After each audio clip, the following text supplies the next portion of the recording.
afternoon, guys. Hope you're well. Same process ever. Mike's on either side. If you raise your hands, let us know you'd like to ask a question. We'll set an embargo partway through for 10:30 this evening. Start with Naz, please. Be okay. Good afternoon, Pep. It's a crucial period of the season. The next challenge is a trip to Bournemouth. What are you expecting down there? As always, games difficult one for the way they play. Will be completely different game that was in the first half here. It was quite similar as it was the second half here when we played a month ago against them. Completely alive, aggressive, and well organized. So, really good team. Can I ask you about Andoni Iraola? Because when he first arrived, results weren't there. He kind of struggled results-wise, but he's got his imprint on that squad, and they're playing really well, and that's down to him and his coaching team, isn't it? Absolutely, making an incredible job in Spain.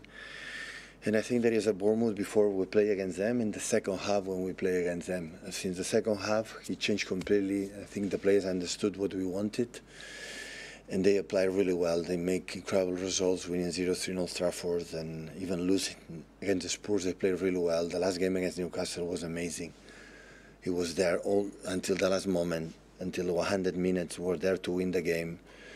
They are so incredible, aggressive, so direct.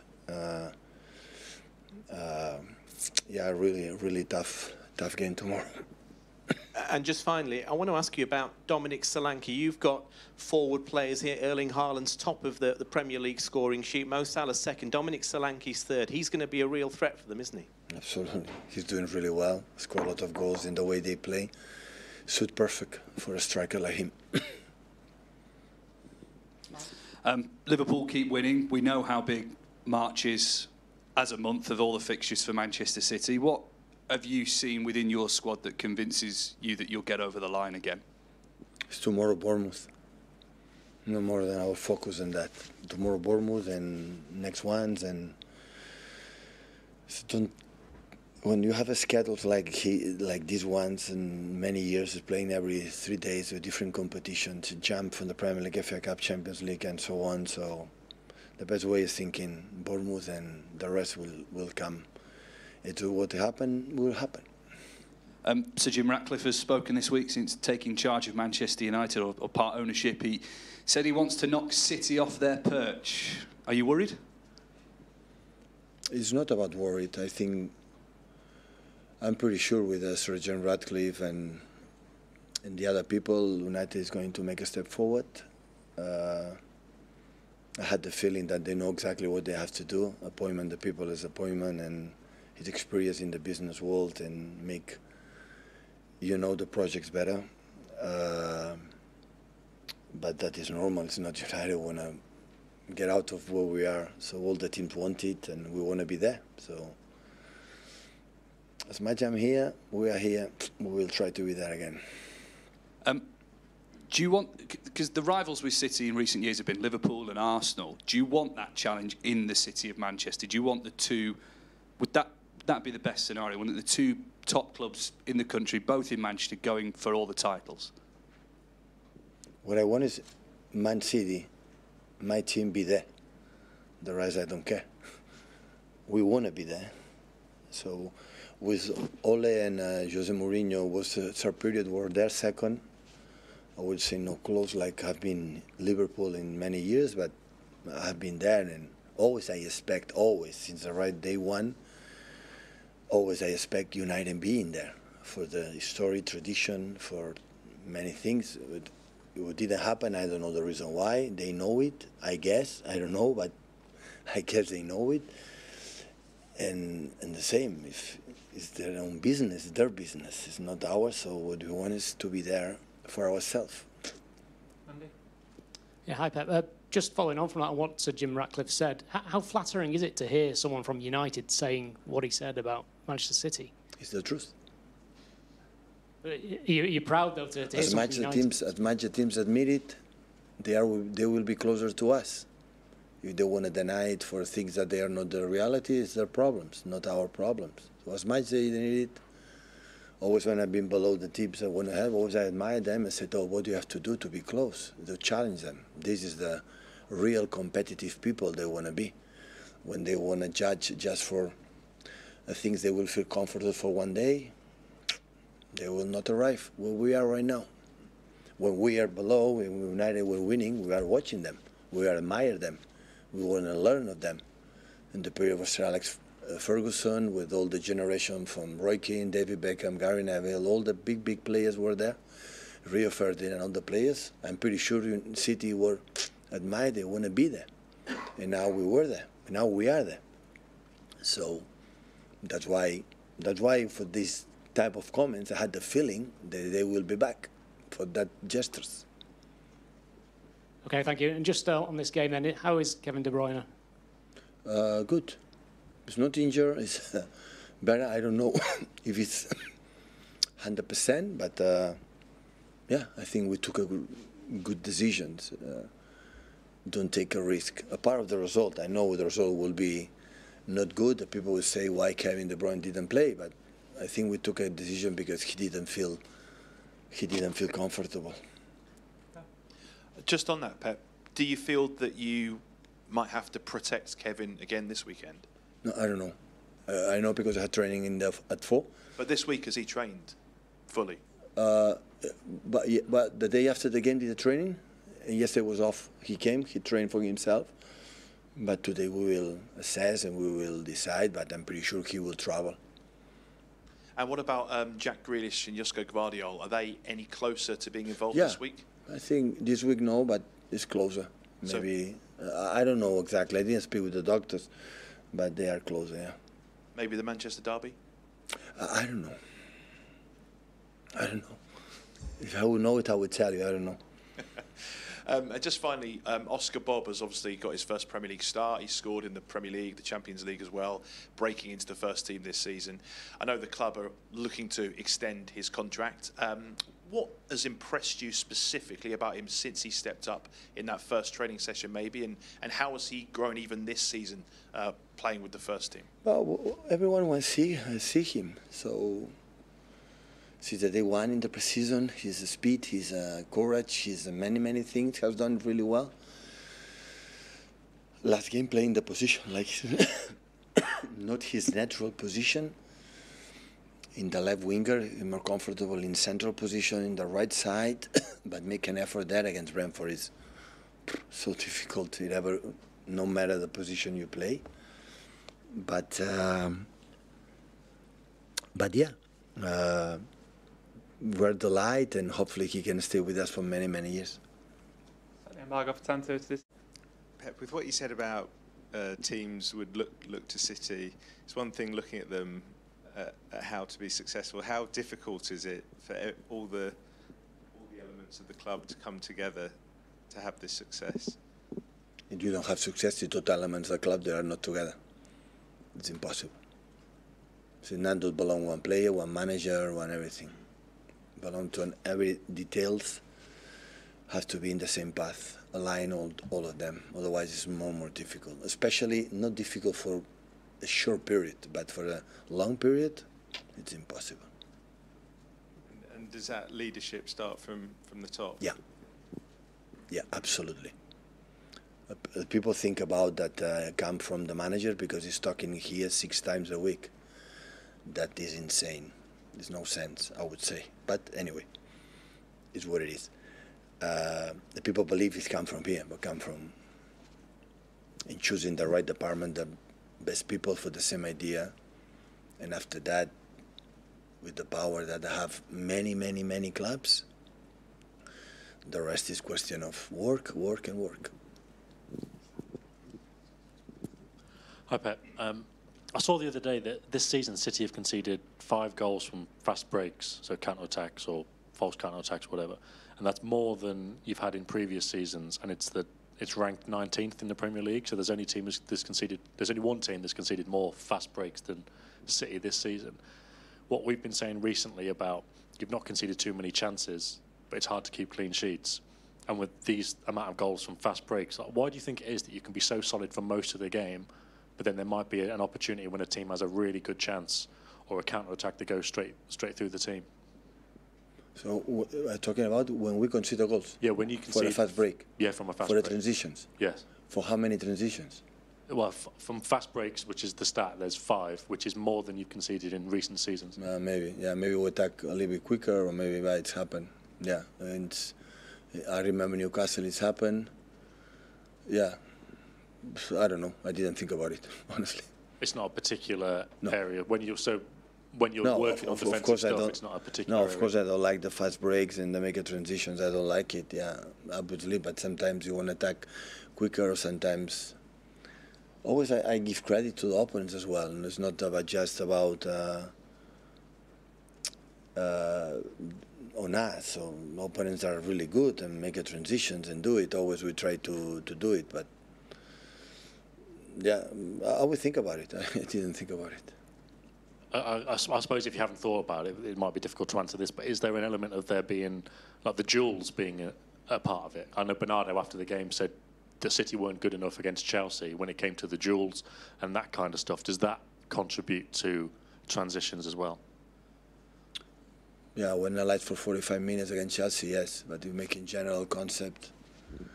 So the analysis for one player or myself said in 45 minutes we concede more transition. We have that problem. Honestly, I don't know. I don't believe it, but it happened. So maybe we cannot do our build-up was not proper, and maybe our pressing was not in the same moment, or the same. Maybe because Chelsea did really well. It's true that Chelsea in both games, especially there in the first 45 minutes, is the team who create more this time of transition that we are going to use for the qualities on Raheem or Cole on the other ones. But it's not, I would say, an element that it's happened quite often. For example, Brentford is the keeper of good transition, didn't happen. And the last games to Chelsea and the last games we played against Brentford as well there. And yeah, I know when you control the game and you are good at build up and you set the opponent there, the only way they can punish you is in transitions. It's not much of that. If Brighton, for example, they can do it, but Brighton, this is the team who bring you deep back. So that is the transition is less. It's depend on a little bit. It will happen, but in general, my feeling in 7-8 years, we control it really, really well. Thank you.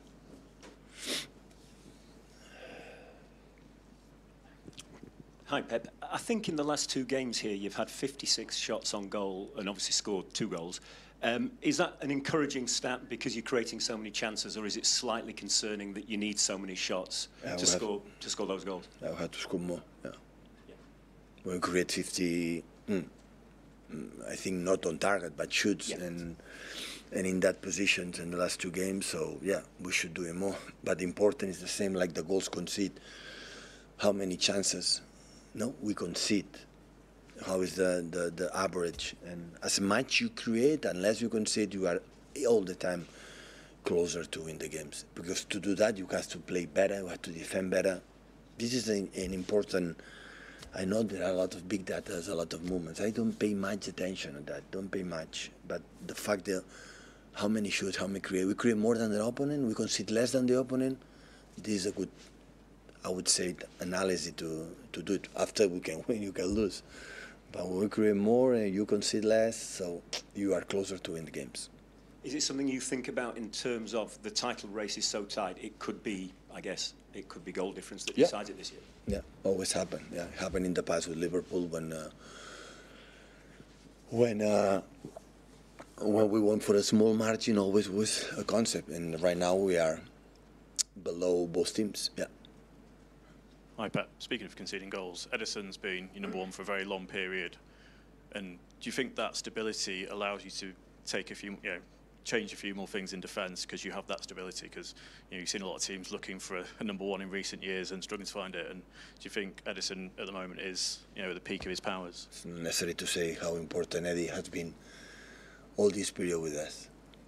So it's stable and consistent, and now we have an incredible other keeper with Stefan Ortega. Like every time he plays, he shows and he proves his quality. But Ederson, of course, it's massive important in our success in the last years. In everything, in all details, character, personality, and everything.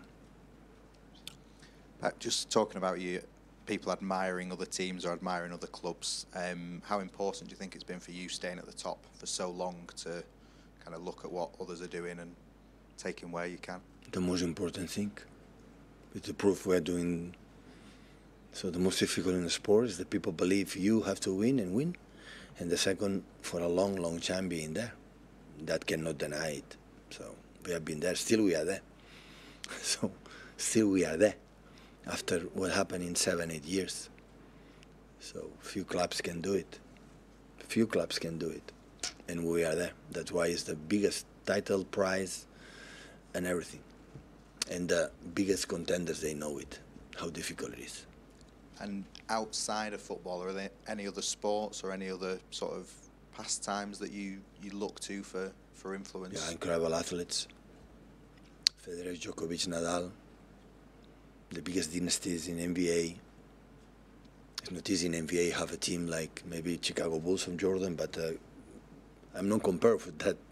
Don't misunderstand me. But for the fact that it's difficult even NBA with other clubs, like have a 2 or 3 in a row, 4 in a row, and every in Spain, in Italy, always is difficult to arrive in Europe and being there and for a long time in domestic leagues, like especially this Premier League. That is so nice. That means a lot for all of us. Hi, Pep. Just on the sort of longevity that you've had here and the success, how important has it been for you to have a small group of people in the hierarchy? So like chief exec, sporting director. There's not actually that many people right at the top. Whereas other clubs, they seem to have sporting directors, technical directors, loads in the recruitment. Has it been important to sort of keep it tight? Yeah, of course it's important. I have to speak with 1 or 2 people, no more than that, but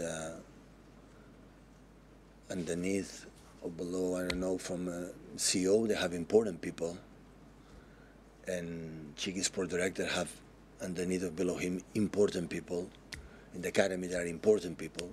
The important is in every department try to be the best or improve to being the best. That doesn't mean when you hire someone, it's exceptional, but can learn. We can learn from him, but he can learn from or they can learn from what the club it is. So it's a process to continue. I'm a better manager now than 8 years ago. I know the Premier League better. I know my players better. I know my opponents better. I learn a lot of many things from my assistant managers. So that is a process. But I cannot waste time talking with 20 people. It's just 1, 2. It's enough. And they have to talk with the other ones. This is what it is. Can I just ask about your use of statistics? I think you said of stats. About? Yeah. Did you say earlier that you don't really pay that much attention to the stats? No, the big data. The all analysis after the game or before the game. Yeah, pay a little bit attention, but not much. So at the end, the people say, you could score a lot of goals, you didn't score it. Yeah, that's good, but you have to score. So, you have the best team defensively, we didn't score well, but you lose a game. You lose a game. So at the end, have to give you an idea, okay, how is the team is moving, but at the end, sometimes it's the feelings. Always I said, you are human beings. The human beings have feelings, and the feelings, they are not in the big data. And sometimes you have to a lot of pay attention as the person, the body language, as how is the mood. That is at the end make these kind of things the big data better. It is what we have tried to do. Last one with Martin, please, guys. Hi, Pep. There was an interview with Wayne Rooney this week where he said he would walk from his house to come and work with you. I don't know where he lives. I think he's in Cheshire somewhere. In Cheshire, it's close. Yeah, so it's not too far. Yeah. He can come anytime. We're more than welcome. Yeah. It must be nice to hear things like that from somebody who's done. For our city, of course, it's important. But he's Red Devil, so he's United fan years. So of course it's nice for all of us. So Wayne Rooney has been one of the greatest in this country for all time. So and make compliments for all of us. Of course it's nice. So that's come for what he said. But we were there many years. But he knows but he was there. He was in United. How many years? Won one Premier League, Wayne Rooney? I don't think so. He won a lot of Premier Leagues. So that means how difficult it is to be in there, and that's why he knows how difficult it is. Okay, Thank you, thank guys. you.